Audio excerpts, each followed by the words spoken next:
Welcome back, Rocky Road family. We are here today with our new guest, Shaun. He's going to take a minute to introduce himself, and we're really excited to get to know you a little better today. So welcome, Shaun. Hi, I am a childhood trauma survivor, addiction recovery advocate. Right now I work as a case manager. I've been in the mental health and substance use field for roughly 8 years. It starts with a whole lot of child abuse and emotional and physical kind of stressors and going into military. I have roughly 14 years of addiction and ironically the same amount of time in recovery. So utilizing all that to help people that are in my same situation now. Mm-hmm. Congratulations on your recovery journey. Certainly, that's a long time to be in recovery. So not many people get to over a decade. That's something to really be proud of.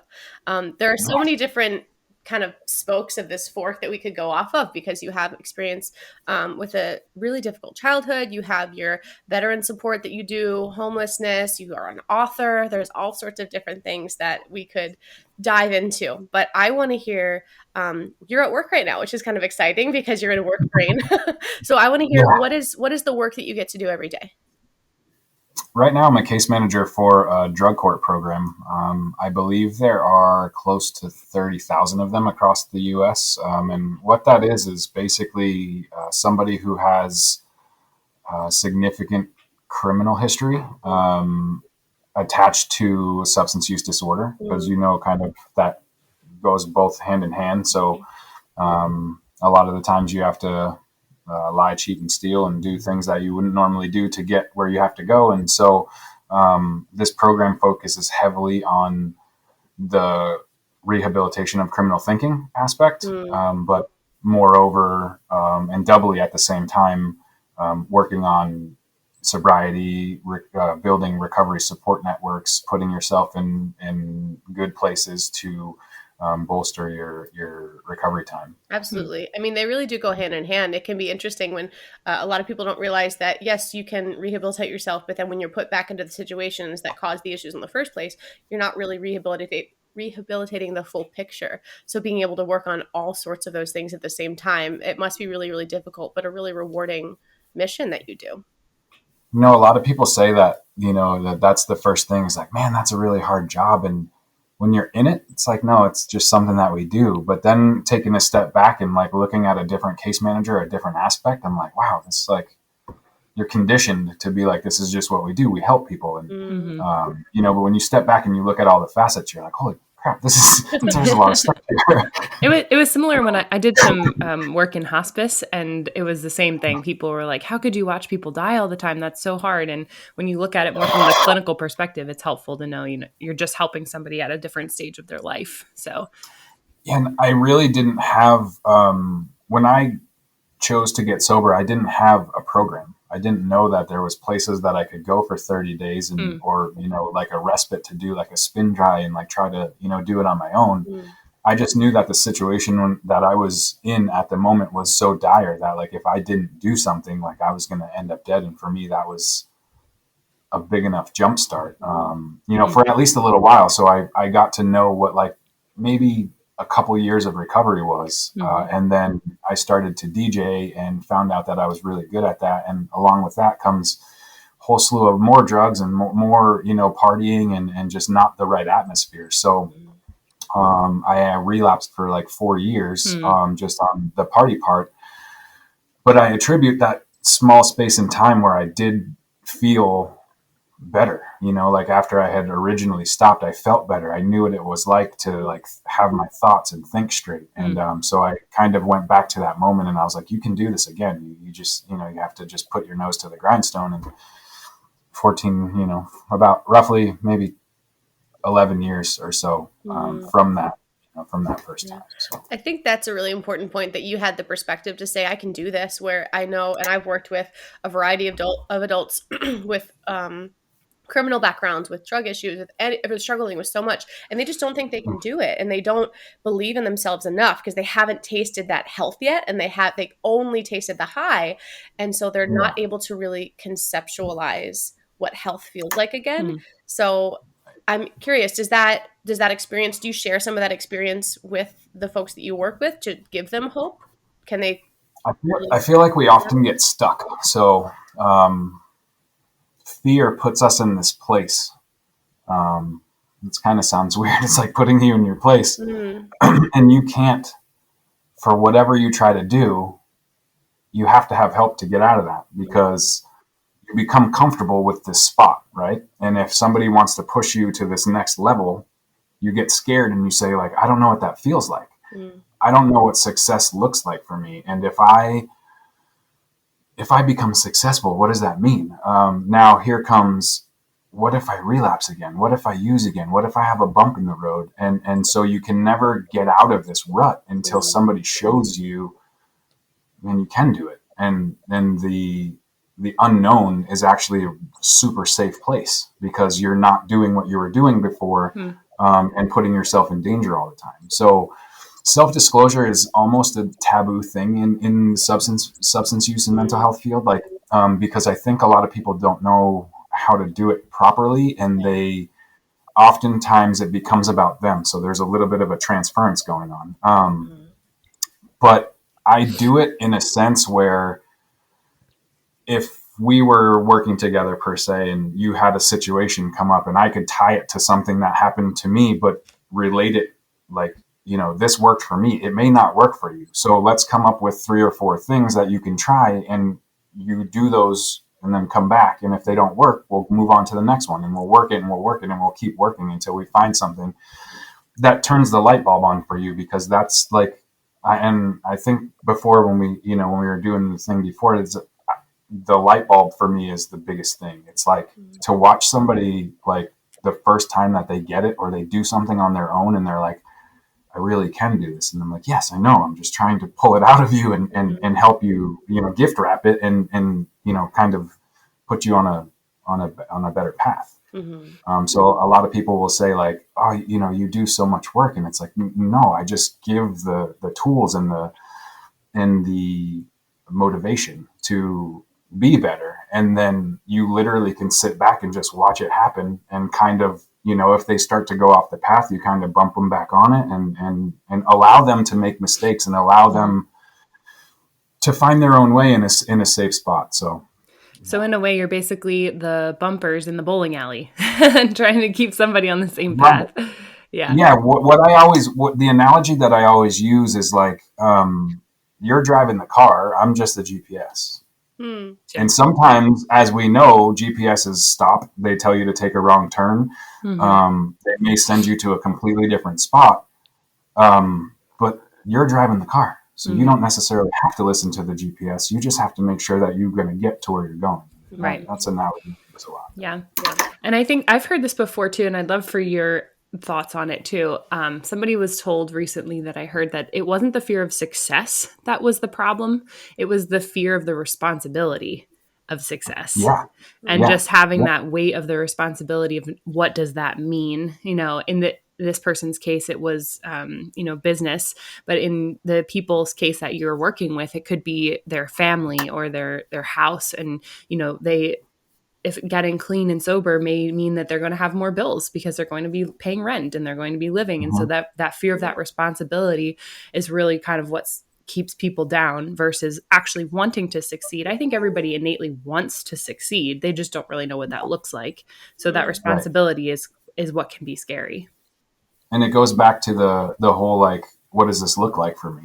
And if you don't know, you don't want to go there, because in this little area between, here and here, like, what to expect here. And if you don't, what happens if you put on all that responsibility and you dip below that line? Now you have to build yourself back up. So it's all about, doing it safely and making sure that a big thing that we talk about here is a recovery support network. Finding like-minded people and other people that are in the same situation, because somebody outside of a treatment setting may know, like, I did that too, and this worked for me, and this didn't work for me. And sometimes they don't listen to case management or treatment because of with the population we deal with, there's definitely a problem with authority, so they could view us as authority figure, and they're like, I'm not going to do it just because you told me to do it. And I'm like, okay. But then a month later, when they're like, man, I don't have any other options, like, okay, try it. Remember we talked about it, try it. I'm like, oh yes, it worked. Right. So.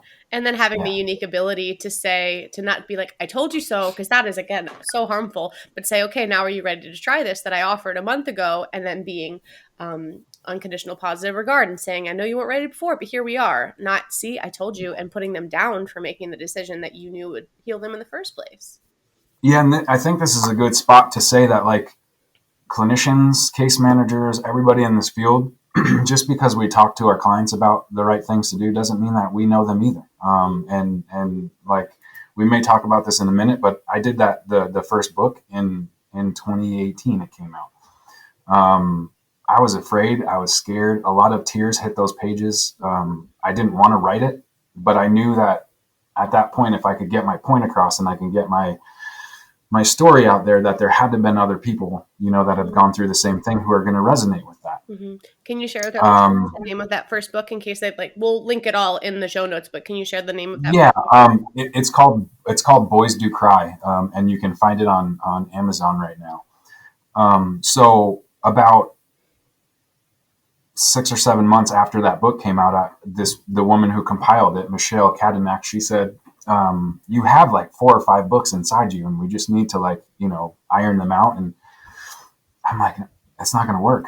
I'm not good enough. Nobody wants to hear the story. Like, I'm not going to do this. 5 years later, like 2 weeks ago, I just finished with her the outline of the new book. And I looked at the outline and I'm like, 5 years I spent being in fear, not like, I'm not going to write this, or, going back for whatever intents and purposes. And I look at the outline and I'm like, is this it? Like, this is all I had to do? So it's not to say that it's only a client that can do that. And oftentimes I think if we have a past, we sort of identify as clients in a sense that it's good for us because it keeps us honest and keeps us in that, frame of mind that this is how sometimes they think. And for me, it's a good reminder because I'm like, oh, I'm not like that anymore, or like, put yourself on the right track. And so the things that I help clients with, I also internalize and kind of have my own light bulbs. Mm-hmm. And I feel like that's something I'll probably deal with for the rest of the time that I'm in the field. I wish it wasn't like that, but I'm grateful for lessons that are learned the hard way because they stick more, at least for me. Mm. That can be true for sure. I have a question for you as far as your story. So your upbringing and everything that you went through was very difficult. Can you walk us through a little bit of that story, like what brought you to the place that you are today?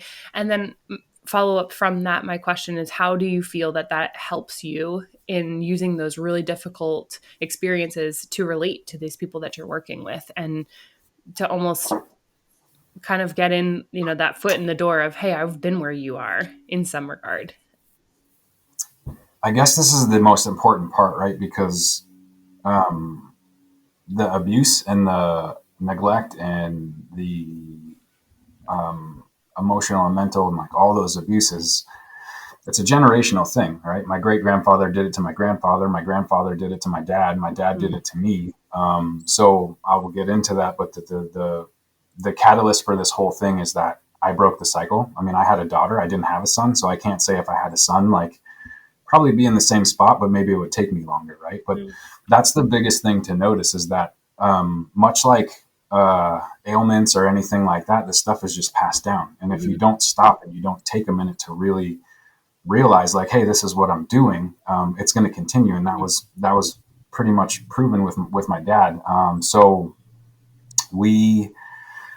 I was born in Washington. My dad was living with schizoaffective disorder, which is, for people that don't know, it's kind of schizophrenia with like a bipolar kind of attachment to it. Mm-hmm. So already we were up against the wire, and he couldn't express himself the way that he wanted to.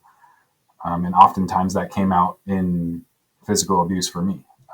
He couldn't figure out how to say, please stop doing this, or this would happen. So rather than do that, he knew what happened to him at a younger age, and it worked, and supposedly worked, and Right.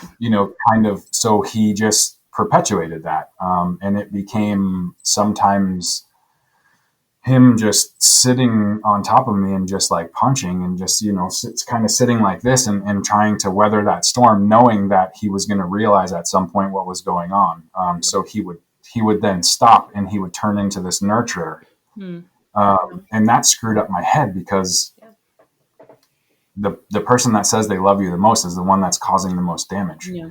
So from a very young age, the relationship trauma for me was out of control.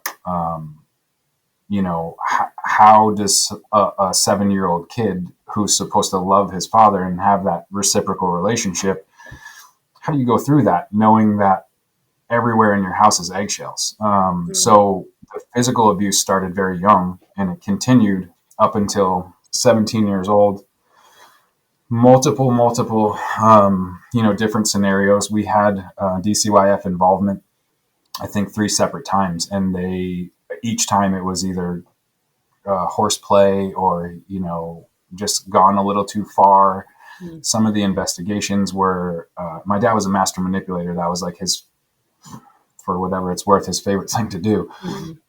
So he could get by on anyone. And then he was also a police officer, which I don't know how that happened, but he learned tactics from the police, which just made everything worse. And then that's also a uniform that comes with a certain modicum of trust, where people say, well, look at this upstanding member of society. They're not going to be capable of doing something like that to their child. Yeah. Yeah. So, the badge was there, the uniform, people respected you, and nobody believed that stuff was going on. So then roughly I'd say 4th, 5th grade, I felt like there was this like married parents union between the kids. And like, if your parents were divorced, you were just like, you weren't the same, like our parents are together, and we used to get picked on, like, oh, your mom left your dad because of this, or, whatever else. So I believed it because I didn't know any better. But my entire life I had one hand this way and one hand this way, and this one was for my dad and this one's for my mom. And when I was with my mom, the very short time that I got to spend with her, I had to dislike my dad. And when I was with my dad, I had to dislike my mom. And I remember having a conversation with her recently where I used to take the cordless phone. I might be dating myself, but we used to have a cordless phone, and I would put a bunch of blankets over the top of me, and I would sit Indian style on my bed so he couldn't hear me calling her. Because if he knew that I was talking to her, I would have gotten in trouble. Yeah. And these types of scenarios go and go and go. And I mean, they do get bad for the respect of time and not getting too deep into them. Just know that the physical abuse got me put in the hospital a couple times.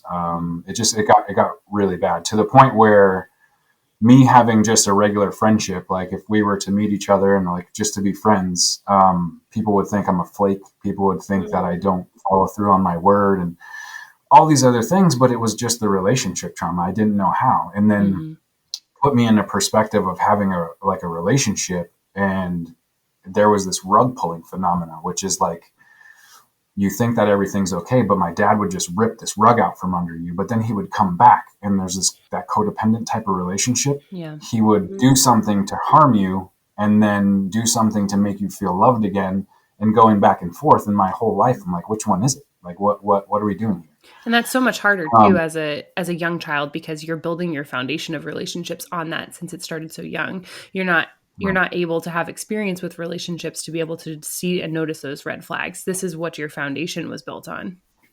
Yeah. So like girlfriends through high school, I didn't have any until I was probably like, my first girlfriend was 17. I moved to Colorado, actually. I went to the Air Force Academy High School, and my first day there was like a bunch of females around, and I'm like, this is really weird. What the hell's going on? And, I had a couple friends, and they're like, oh, these girls like you. And, and I'm like, what? I'm like, is this real life? Like, so I got labeled as like a player, or like, something like that, because it never happened to me. Like, Mm-hmm. I was just loving the attention because I was like, where is this coming from? It was so unexpected and new for you. So you're like in a Yeah, candy store, yeah, like, oh, these people don't know my history. They don't label me as, right, whatever happened in middle right, school and high school. It's like I'm a right. brand new person and they think this person is fresh and new and they don't know all that Mm-hmm. history. Yeah, That's Yeah. huge. yes. So basically, a lifetime of having a girlfriend for a little while, and then things got too good, got too comfortable, and I'll be like, this is not feeling okay. I know that from my past, when this feeling comes up, I need to run.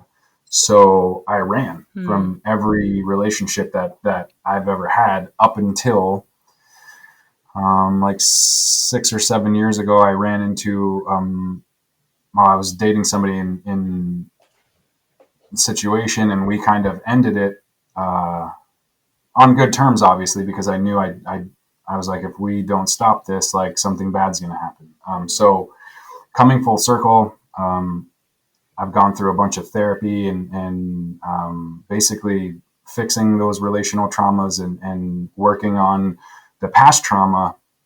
And I've had a girlfriend now for almost a year.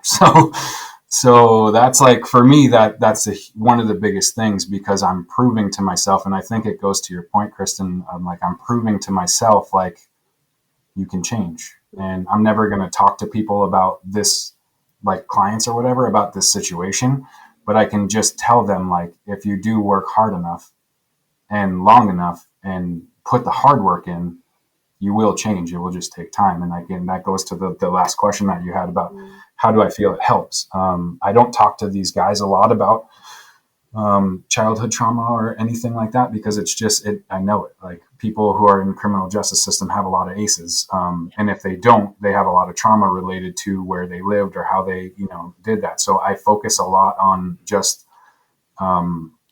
kind of trying to figure out where their pasts, where they came from, and then just using my own knowledge to pick parts of that out and focus on those type of things. But I think what you're asking is the way that this is all connected is they have me as a case manager, they have a therapist, and they do groups. So if it gets too therapy in my sessions, I'll bring a therapist in, or I'll say, let's talk about this with your therapist, because I'm not, I don't have all the alphabet after my name to be to be able to talk to you about that stuff.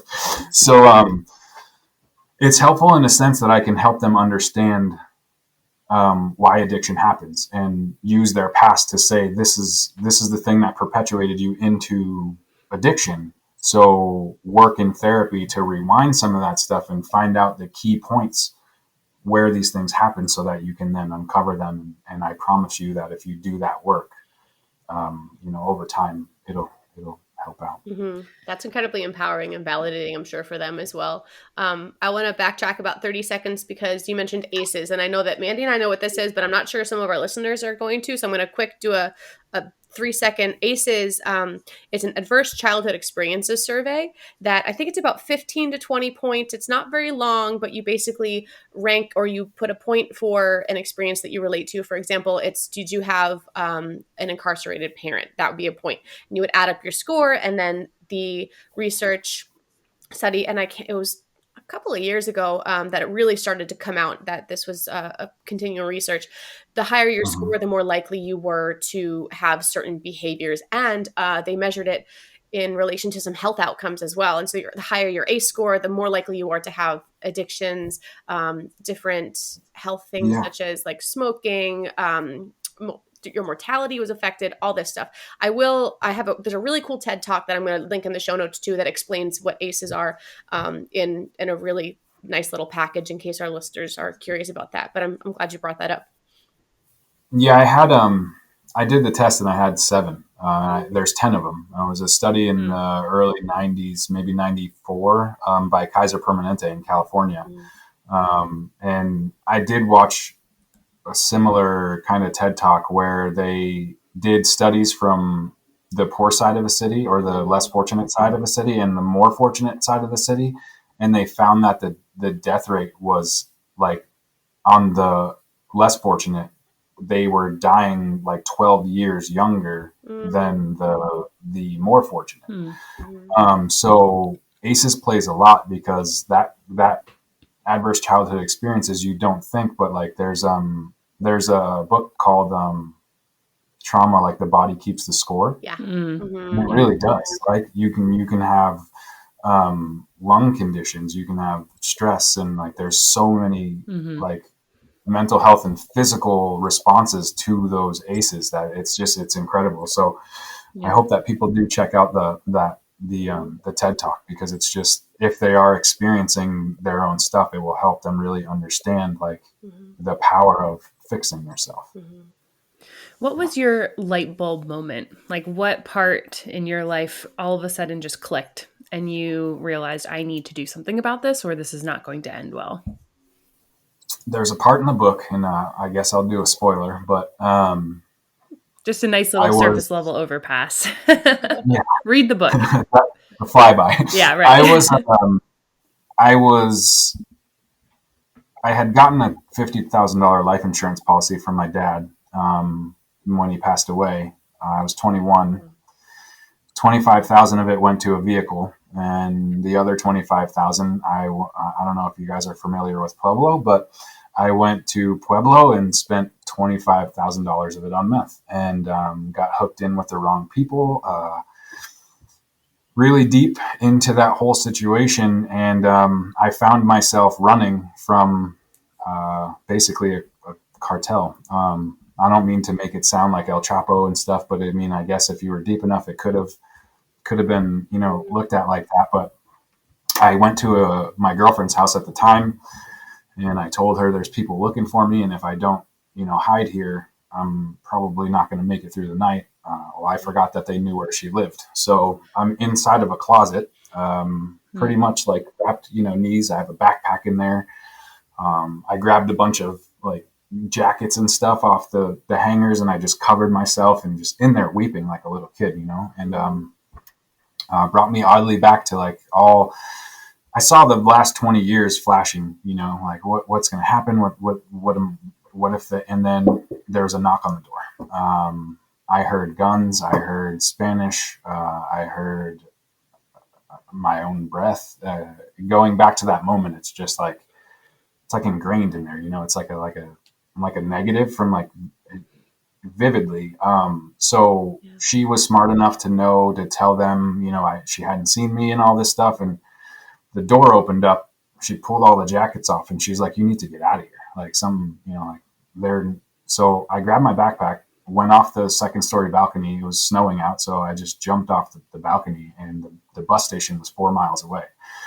I put my backpack on and I ran the 4 miles to the bus station, made sure that I was safe. And I called my mom and my stepdad, and I said, if you guys don't give me money to get home, I'm going to die tonight. Like I'm sure. And my mom was like, "Nope, we're not doing that." And I pled with my dad, and I was like, "It's just a bus ticket. Like I'm coming home. I'm going to get sober. Like, I know you guys have heard this before." And at that point, my mom and I didn't really have a relationship. It was more of like, give me this and I'll give you that, like a transactional relationship pretty much. And I got to that Greyhound station, and I'm like, do you really want to live like this? Do you really want to run? Do you really want to just like, I'm tired. I've been doing meth for 4 or 5 years. I've been using drugs since I was 16. Like, I'm tired. And, that got me that little space and time, what I was talking about earlier in the podcast, to really grasp what being sober felt like. And then, of course, I get back to New Hampshire, which is kind of where we're from. We moved from Washington to New Hampshire when I was like 6. So this is home. It's more home than Washington. But yeah, I got home. I started DJing in Colorado, right down, I forget the name of it, but it was off 125 somewhere, and realized that I was really, really good, and started to get like touring gigs and working with bigger name DJs and stuff. And a couple of years later, somebody said, "You want to try this?" And I was like, "Sure." I think it was like ketamine or something. And the thing that I always tell people is like, when somebody asked me like at 16 if I wanted to smoke weed, and I said, "What is it going to make me feel like?" And they're like, "You're going to forget everything." And I didn't hear anything after that. It was like the mouth is moving. I could hear stuff. nothing made sense because all I had to hear was that if I do this, my feelings are going to go away. I'm not going to feel anything. I'm not going to. So I'm just not going to like, I'm just going to be, I guess, dead to the world is pretty much how it sounded. So every time I smoked, I felt like this blanket was on me. Nobody could see me. Nobody could hear me. Nobody could feel me. And that was a way for me to push my emotions down, not deal with them. So for what it's worth, cannabis taught me that just to use substances, because if you do that, you don't have to deal with the regular world. I was like, what is cocaine going to do? What is, ketamine going to do? What is this going to do? And I became this like plethora of like drugs. Like if you did a drug test on me, the cup would probably start on fire, because I didn't discriminate. If it was going to not make me feel anything, I was going to do it. And so up until I got removed from a sober living, not sober living, but transitional housing. I've talked about this maybe on one or two other pods, but 15 years after I stopped using drugs, I'm in a transitional housing unit, and somebody from my past in Colorado is in this transitional housing 1,700 miles away in New Hampshire. Wow. We found out that this guy was a dude that I used to call. He worked for the same people that I got my drugs from. And when I needed to get my money back, I would call a certain phone number, and this guy would go and get the money, take a cut of it, and drop it off to us. Never saw him, never knew who he was, but he mentioned some people's names, and I said, my face turned white, and everybody was like, "Are you okay? You look like you've seen a ghost." And I'm like, "I think I have." But I got removed from that program, and that was the very instance, to get back to what you were saying, Kristen, that was the very instance that I was like, I'm done. Like I am, like, this is the second time that I've almost died because this person said that they called back to Colorado, which I kind of didn't believe because I can still call back there and still have connected, like I could just ask questions and stuff. So no one was necessarily looking for me, but I think this guy was posturing. But they kicked me out of there and gave me $400 and said, "You're going to have to stay in a hotel." And I stayed in a hotel for a couple nights, and the executive director got me into a veterans transitional housing. And that's what changed my life because I got hooked up to the VA. I started to get mental health. I started to get medical. I started to get all these services. And 15 years removed, I didn't know that I was eligible for any of it because of the way that I had gotten out of the military. So it was like it was a different kind of blanket, right? It was like, here's a warm blanket. This one's going to show you how to feel and how to use your emotions and how to understand yourself. And so that's kind of how I, got sober, and then that aha moment. And from that transitional housing, the veterans transitional housing on, I made a pact with myself that I was just going to continually get better. And so I use this analogy with my guys that if you live your life a footstep at a time, you're always going to move forward. And it's okay if you stop. It's okay if you turn around. Just don't walk backwards, because you don't have to go backwards. You can stay where you are. But I also say, when you get up in the morning, how many steps is it from your bedroom to your bathroom? How many is it from your bathroom to your kitchen? How many is it from your kitchen to your car, from your car to your work? So that's 250 steps about. You have 250 steps to change your life. You just have to stop and breathe and hold on to a moment. You don't have to make a decision right away. And so over time, they understand that. And it becomes, I actually had a guy the other day ask me, like, do you still do footstep at a time? And I said, yeah. When I get myself into a hard point, I sit down. I still have, I still have that brain, that kind of, it's built into addiction brain. So yeah, and that shows them, like, you're living what you're saying, and you're teaching us the same things that you did. And if they worked for you, they can work for anybody. It's just, Yeah, that's a perfect example of appropriate self-disclosure too. It's, you're saying, yes, I'm using these skills that I'm also teaching you. That's wonderful. Right. And if they don't work for you, let's find something that does. But I know that if you pause and you stop and you breathe, that you have a better outcome, because you're able to think about, I tell them 3 plans, A, B, and C. If you're on plan A and you stop in your footsteps, okay, like, shoot, it's not working. I'm going to go to B. I'm going to go to C. And if C doesn't work, pick up the phone and you call me and you say, I need a D, E, and an F, and we work those out. Mm-hmm. Yeah. I have two things. First, I'm glad you brought up like being eligible for veterans benefits and things like that, because I had we haven't quite dug into your history with the Marines, but I know that you did go through Marine training, and I'm wondering, you went to the Air Force high school. How did you Yeah. go from Air Did, Force yeah. to Marines? Oh man. So my dad was in the Air Force. A lot of my cousin was in the Marine Corps, but most of my family went into the military, Mm-hmm. police, or medical field. Because of the amazing relationship that my dad and I had, this was like a supreme act of defiance for me. So I go to the Armed Forces Recruiting Center. I think it was on Vickers, and they had all of them together. So I walk in to go see the Air Force recruiter, and then they have one of those clocks with this says like out to lunch. So I'm walking down the hallway. I hear a door open, and I turn around, and it's a Marine Corps guy, and he's like, "What are you doing?" I was like, "I came to Air Force recruiting meeting, and they're out to lunch, so I'm just going to go sit in my car." And he's like, "You want to come talk to me for a minute?" And I was like, "What do you mean?" So I go in there, and I'm like, my dad said, he told me, I was like, "If you go into any other service other than the Air Force, I'll break both of your legs." Of course, I'm old enough, like he's not going to do that. But Mm-hmm. so this guy's just talking to me, and he's like, do you want to ride an incumbent bike for the rest of your life? Because they all razz each other, Mm-hmm.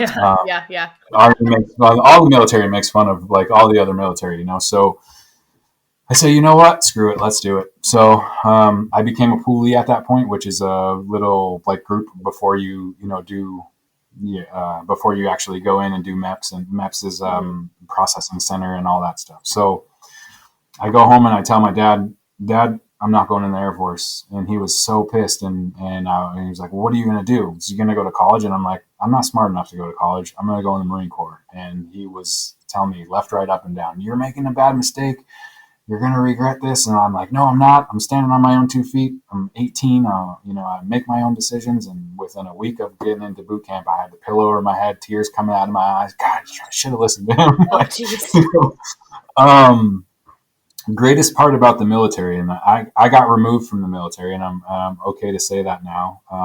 But the first time I had an interaction with a drill instructor, all the trauma came back, right? Because of yelling, screaming, do this now, my issues with authority. So I took a couple of vacations that were longer than you're supposed to take vacations in the military without telling anybody. And I got Vacation is a removed. loose term, I'm assuming. Yeah. Starts with Yeah, AWOL. I could have said AWOL, but I didn't. But I'm okay with that decision now because for the longest time I held it like intrinsically, like I was like, damn, I made a mistake. Like I need to right this wrong. So for the last up until the cutoff of the years, I tried 3 times a year to get back in because I'm like, I need to make this right.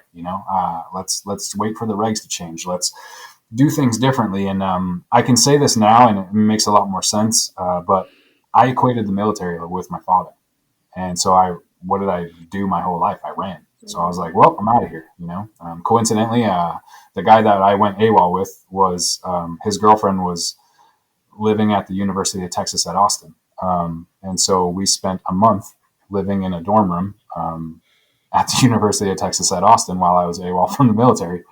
And Ricky Williams, I'm sure a lot of people know him. He was a Miami Dolphin.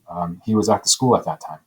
So yeah, I kind of actually hung out with that guy a few times. But so I got to a point in the military where they were yelling at me and it wasn't doing anything. Like I was like, I do not compute. And they brought me in their office and said like, "What the hell is your problem?" And I'm like, "You guys can't hit me. Like you don't know my life, what I've been through, but like all you're doing is loudly screaming. I'm not gonna respond to that." So I spent a lot of time in the quarterdeck, which is where they beat the crap out of you physically by doing calisthenics and different exercises. When you get in trouble, I spent a lot of time there. And they literally kind of beat it out of me. I was respectful, right? Like I learned yes sir, no, yes sir and no sir, and all this stuff, to the point where we got a phone call in the military, and I called back, and my dad and the lady that took care of me when I was younger, they were both like, what did they do with our kid? Like, holy moly. And I attribute the way that I treat and teach my daughter these things, to those experiences in the military, because I really learned how to be respectful, and I've always respected elders, and I've never after that period of time, with drugs, I've never been in trouble anymore. So for all intents and purposes, I really gained a lot from the military, as far like how to carry myself in the right and wrong way to treat people, and those things have stuck with me. But I mean, if I could go tomorrow, I would do Marine Corps boot camp 5 times in a row. Like I got a lot out of it, and it kind of showed me, like, you're a man now. You're gonna stand on your own 2 feet. Of course, when I got out, I was like, I'm not going back to my dad. Like, I'm never gonna, go back to Colorado. And he was so codependent that he drove out for the graduation, and he kind of conned me into going back to live with him. So we did this, kind of thing until he passed away. So I kind of, this sounds bad. I mean, I get it, but it was almost like a relief when he passed away, because I didn't have that burden on me anymore. I knew that I was safe. I didn't have to like look over my shoulder or wonder what phone call was coming. I think that's not uncommon, honestly, for a lot of people, specifically people that have been abused. But I think it can be a relief for people that have had rough relationships with their families, that they just feel that sense of relief. And then that just turns into guilt when someone passes away, because then you feel guilty that you're relieved that person died. And what's wrong with you that you're happy in a way, or a whole slew of emotions. Yeah. And it just like takes you into this whole world of grief that we talk about a lot on our podcast, of just, why am I feeling this way? I should be sad, the staple version of it, and in some similar ways, just because of the way that your foundation started and the way that you were emotionally wired and trained.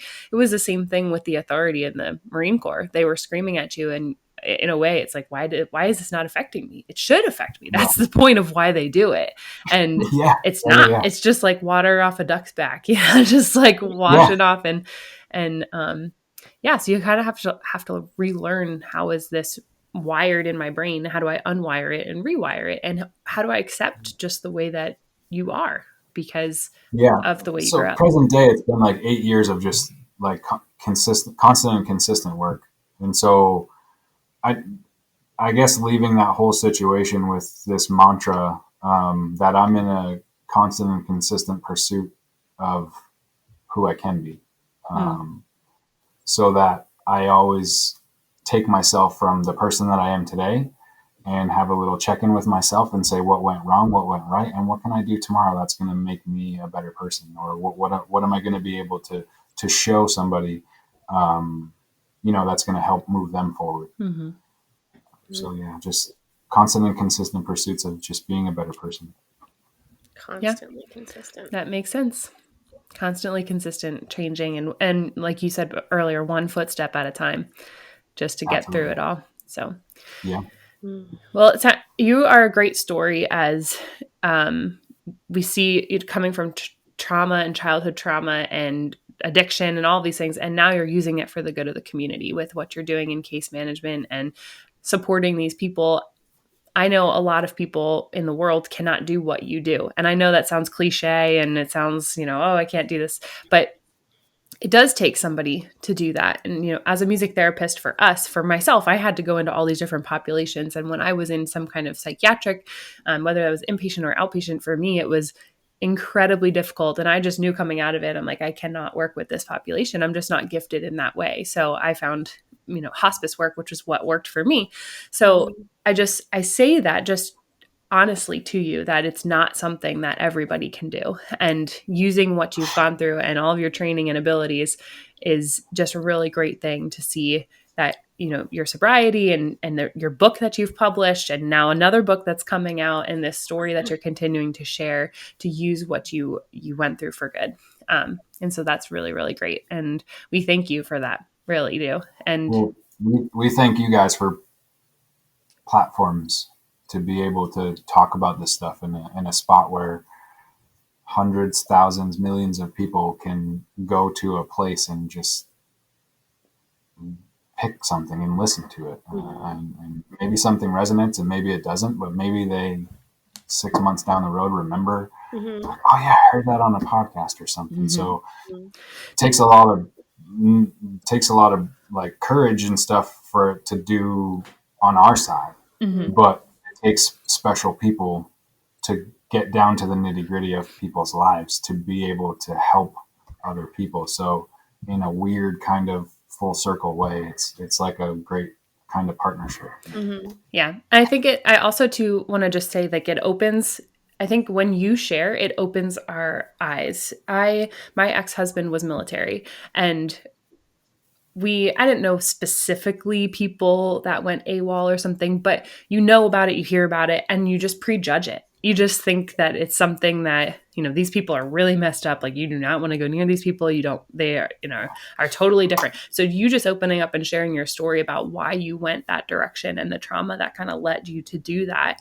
And then coming full circle with the acceptance that you did that in your past as a younger version of yourself really just opens my eyes to everybody has a story and everybody has a reason and everybody has something that makes them make these decisions. Something happens that leads them down these paths. And, it just kind of softens even my heart to people that have gone AWOL there's a plethora of reasons for people to do that. But, just sharing like your military experience and everything is just really eye-opening. A lot of people can relate to that. There's millions of people, I don't know, are we up to millions that have been in the military that can relate to that. And, it's just we just thank you for sharing your story and just sharing what you've gone through and where you've gone. It's good that you said that too, because you don't go AWOL in the military without getting removed. And that whole process was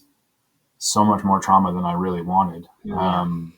However, you only go in one way, and there's a few different ways, I guess, you can get out. And I chose not to be honorable. So I did 45 days in Margaritaville prison. And that to me, they said, you can come back anytime you want.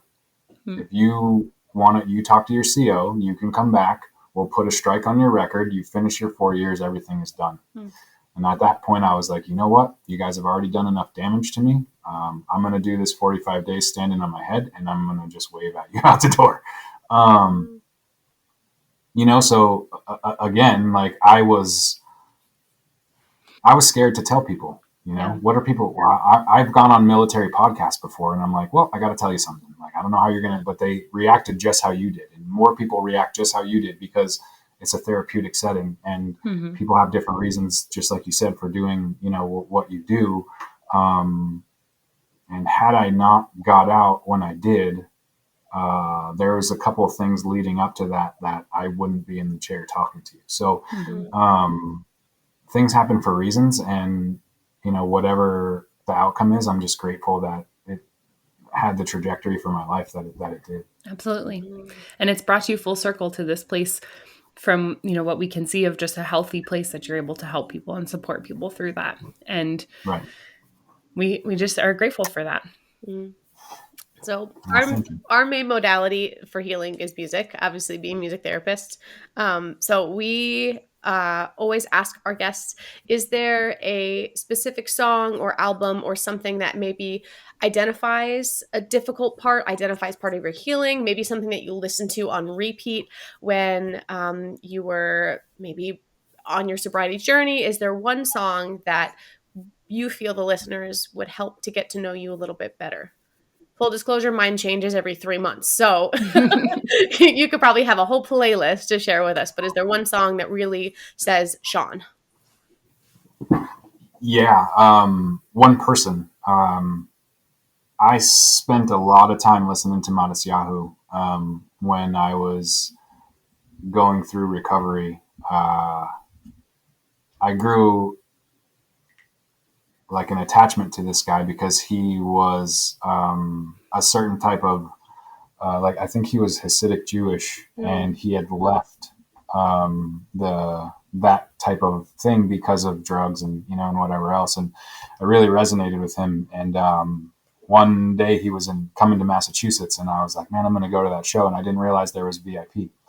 And I purchased a VIP ticket, and I got to talk to him, and I gave him a copy of the book, and I signed it. And I said, man, I'm like, you don't realize how powerful your music is. Like, he just had a really good message. And, he's from the East Coast, and he literally sat there and we talked for like a good half an hour. And to the point where, like, now when he comes around, I go and see him, and it's almost like a head nod. Like, he doesn't know me like personally, but he sees me at shows when he comes, and it's like a head nod. That's really special.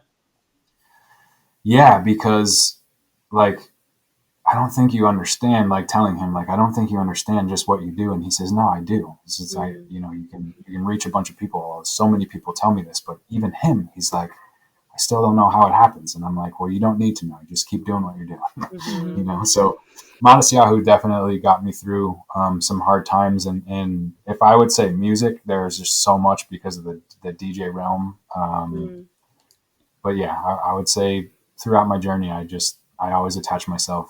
I have it on Spotify. I listen to it on my girlfriend's so mad sometimes. It's just like on repeat. Can you stop playing the same song over and over? But he has a song called One Day, yeah, that I can play that on repeat for a week. Awesome. So what we have, and the reason why we asked too, is we have this big Spotify playlist that each one of our guests has a song on that playlist. And so it's a really cool picture of how it's so different. It is off the wall bonkers. Yeah. And just to be able to say, while they're listening, or maybe after they're done listening, they can then listen to this song, and then it really deepens the story that you just shared to hear the song that has gotten super cool idea. Yeah, of course that would be a music therapist putting that together, but that's like a super cool idea, because you're just giving the guests, like, it's for other people, like, hey, check out these songs, but like for us as like people on the show, like, okay, what did they go through? And I play a little bit of piano and guitar, and teaching my daughter piano. So the whole musical part of it was I was wondering if you guys were going to bring that up. So. Oh yeah. Sometimes we forget. I forget more than Mandy does, but I think it's really important because it'll be really unexpected too, because something that has gotten you through something difficult, like, depending on the day, I could be listening to Bring Me the Horizon or the Beatles. It's all over the place. And so to say what got you through something, and it might not be what you expect, and it could also help someone else. And you might have just opened up a whole new door of processing music for someone else who might not have heard of Modest Yahoo. Yeah. So just a reminder for our listeners that they can look at our playlist on Spotify. It's called the Rocky Road Playlist, and every episode of our podcast has a song or two. And so that's, you can listen to it. You don't even have to put it on shuffle because it's crazy in the order that it's already in. So, but we'll just add your song to it as well. And, we're just really grateful for you sharing with us today, and just being open about your journey. And, we would love to just let people know to come and read your book and to find you on Instagram. We'll tag all of that in the show notes. And we just thank you for your time. I appreciate you guys giving us the platform to help other people as well. Absolutely. It's an honor for us to meet people like you. So we're very grateful. We love all of our listeners, and we hope you have a great week.